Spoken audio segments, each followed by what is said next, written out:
Olá, meus amigos, tudo bem com vocês? Você está no canal Falando de Cristo na Estrada, aqui na playlist Estudando a Bíblia na Estrada. E você aqui no Facebook, na fanpage da Rádio WF, que breve terá outro nome, será Rádio Falando de Cristo. Você que não me conhece, eu sou Vanderlei Francisco, do outro lado da câmera está minha esposa, Dona Vilma, em minhas mãos. Ela, a Bíblia Sagrada, lâmpada para meus pés, é a palavra do Senhor, luz para o meu caminho é a palavra de Deus. Em minhas mãos também esse estudo maravilhoso, são 13 lições com esse tema, Descanso em Cristo. Estamos estudando agora no mês de julho e vamos continuar estudando também no mês de agosto e no mês de setembro. São 13 lições e, como eu falei na semana passada, passa muito rápido, né? Chegamos aí à lição de número 4, o custo do descanso. Nós tratamos de temas importantes aqui, né? As raízes da inquietude e como resolver esse problema, né? Mas tem um custo. O verso para memorizar está no Salmo 51, verso 10, Salmo de Davi. Ele escreve, inspirado pelo Espírito Santo: Cria em mim, ó Deus, um coração puro e renova dentro de mim um espírito inabalável. É uma oração que deve ser também a nossa oração, por isso eu vou repetir: Cria em mim, ó Deus, um coração puro e renova dentro de mim um espírito inabalável. Salmo 51, verso 10. Oremos. Querido Deus, amado Pai, em sua presença, mais uma vez, Senhor, pedimos perdão pelos pecados, perdão pelas falhas e lhe agradecemos por esse momento de estudo. Seja com cada família representada, derrame as suas bênçãos em nome de Jesus. Amém.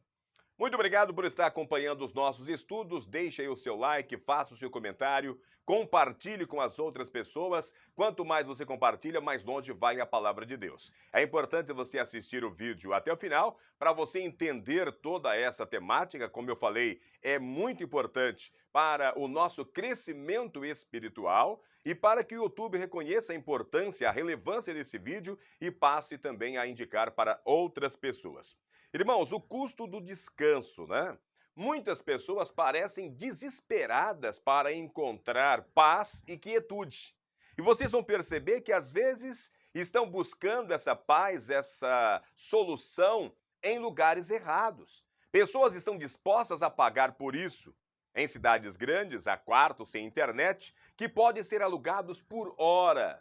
E as regras são rígidas. Não pode haver barulho nem visitantes. As pessoas pagam para se sentar em silêncio e apenas ficar ali quietinho para tirar uma soneca, né?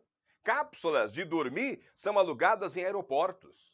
Fones de ouvido com redução de ruído são itens populares. Há até capuzes de lona ou divisórias dobráveis para colocar sobre a cabeça e o dorso para uma pausa no local de trabalho. O verdadeiro descanso, meus queridos, também tem custo.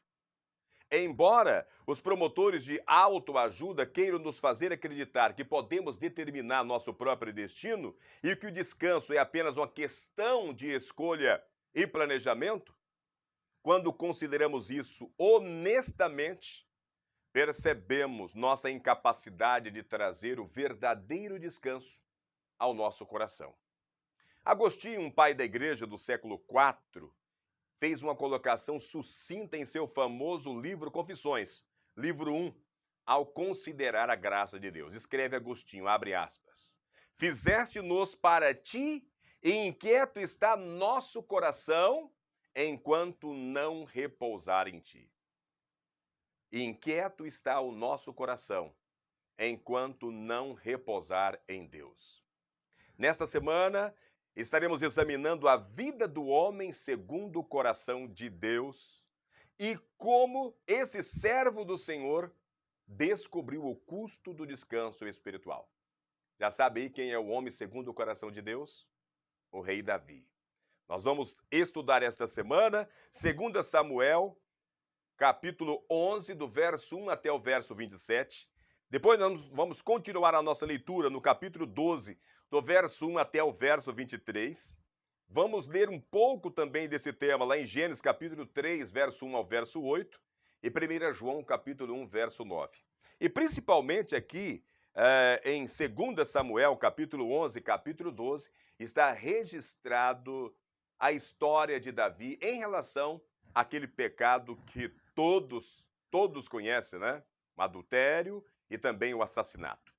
Queridos, eu quero começar com esse tema, cansado e exausto.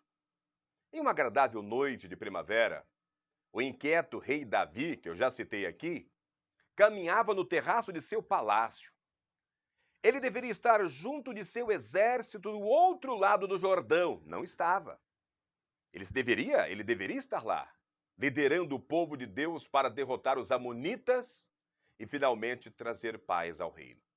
Surge a primeira pergunta baseada em 2 Samuel capítulo 11, do verso 1 até o verso 5. O fato de Davi não estar onde deveria estar abriu a porta para a tentação dele. Vamos ler a história em 2 Samuel capítulo 11, do verso 1 até o verso 5, e o que aconteceu, né? E que grande pecado Davi cometeu, segundo esse relato bíblico. Pode pegar a sua Bíblia e acompanhar a leitura. Na primavera, época em que os reis saíam para a guerra, Davi enviou para a batalha Joabe com seus oficiais e todo o exército de Israel. E eles derrotaram os amonitas e cercaram Rabá. Mas Davi permaneceu em Jerusalém. Uma tarde, Davi levantou-se da cama e foi passear pelo terraço do palácio. Do terraço viu uma mulher muito bonita tomando banho e mandou alguém procurar saber quem era ela. Disseram-lhe: é Batseba, filha de Eliã e mulher de Urias, o Etita. Davi mandou que a trouxesse e se deitou com ela, que havia acabado de se purificar da impureza da sua menstruação. Depois voltou para casa. A mulher engravidou e mandou um recado a Davi dizendo que estava grávida. 2 Samuel, capítulo 11, do verso 1 até o verso 5. O que aconteceu? E que grande pecado Davi cometeu? Davi adulterou com Batseba. Isso mesmo. O homem segundo o coração de Deus, Davi, ele adulterou. Davi viu uma mulher muito bonita tomando banho na casa dela. Seus impulsos pecaminosos venceram naquela noite e ele dormiu com Batseba, esposa de um oficial de confiança do exército. Como todos os reis antigos, irmãos, Davi tinha poder absoluto. Ele não precisava seguir as regras que governavam as outras pessoas. Contudo, anote aí, a dolorosa história da família de Davi, após esse momento, nos lembra que, mesmo sendo rei, ele não estava acima da lei de Deus. Ninguém está acima da lei de Deus. A lei existe como proteção, salvaguarda. E quando até mesmo o rei a transgride, ele enfrenta terríveis consequências. Logo, após transgredir os limites da lei, Davi começou a sentir os efeitos em todos os aspectos de sua vida. Ele pensou que sua impetuosa aventura havia passado despercebida. No entanto, Batseba estava grávida e seu marido bem longe. Vamos continuar lendo 2 Samuel, capítulo 11, a partir do verso 6 agora. Como Davi tentou encobrir o seu pecado. Leia comigo. Então Davi mandou dizer a Joabe: envia-me Urias o Eteu. E Joabe enviou Urias a Davi. Vindo, pois, Urias a ele, perguntou Davi como passava Joabe e como estava o povo e como ia a guerra. Depois disse Davi a Urias: desce à tua casa e lava os teus pés. E saindo Urias da casa real, logo lhe foi mandado um presente da mesa do rei. Porém, Urias se deitou à porta da casa real com todos os servos do Senhor e não desceu à sua casa. E fizeram saber isto a Davi, dizendo: Urias não desceu à sua casa. Então disse Davi a Urias: não vens tu de uma jornada? Por que não desceste à tua casa? E disse Urias a Davi: a arca e Israel e Judá ficaram em tendas. E Joabe, meu senhor, e os servos de meu senhor estão acampados no campo. E hei de eu entrar na minha casa para comer e beber, e para deitar-me com a minha mulher? Pela tua vida, e pela vida da tua alma não farei tal coisa. Então disse Davi a Urias: demora-te aqui ainda hoje, e amanhã te despedirei. Urias, pois, ficou em Jerusalém aquele dia e o seguinte. E Davi o convidou, e comeu e bebeu diante dele, e o embebedou. E à tarde saiu a deitar-se na sua cama com os servos de seu senhor, porém não desceu à sua casa. E sucedeu que pela manhã Davi escreveu uma carta a Joabe e mandou-lhe por mãos de quem? De Urias. Escreveu na carta dizendo: ponde a Urias na frente da maior força de peleja, e retirai-vos de detrás dele, para que seja ferido e morra.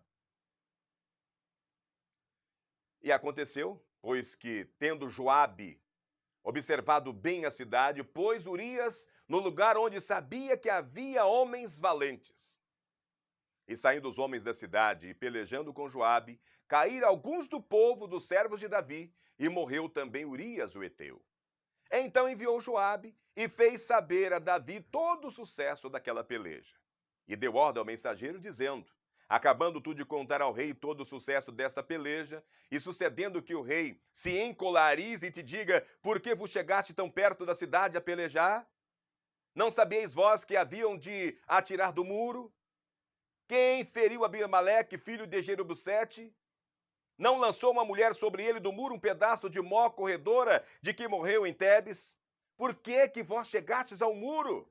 Então dirás: também morreu teu servo Urias o heteu.